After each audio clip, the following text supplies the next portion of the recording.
Hi friends, good afternoon. Happy Saturday. இன்றைக்கி நல்ல பலாச்சோறு, பலவுச்சோறு, தேங்காய் சோறு, தேங்காய் பால் சோறு எப்படி வேணாலும் வச்சுக்கலாம். நல்லா சூப்பராக உதிரி அங்கே பாருங்கள், பலன்னு நல்ல ராஜபோகம் அரிசி, நெய்க்கிச்சடி அரிசி வச்சு செஞ்சது. சாப்பிடுவோம்ல அந்த அரிசி. எல்லா அரிசியும் சாப்பிட தான் செய்வோம். இது பாஸ்மதியில் செய்வாங்க சிலர். நான் டெய்லி சாப்பிட்ற அரிசியிலே செய்வேன். அது ரொம்ப டேஸ்ட்டாக இருக்கும்.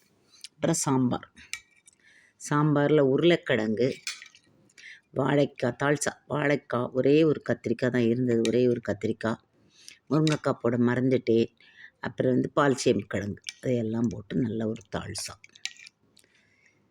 சாப்பிட வாங்க. சூப்பராக இருக்குது. இன்றைக்கி மனமே ரொம்ப சூப்பராக வந்திருக்கு. சாப்பிட வாங்க, சாப்பிடுங்க, என்ஜாய் பண்ணுங்கள். நாளைக்கு சிவராத்திரி, நமக்கு சாப்பாட்டு ராத்திரி. சாப்பிடுங்க, என்ஜாய் பண்ணுங்கள். Happy weekend.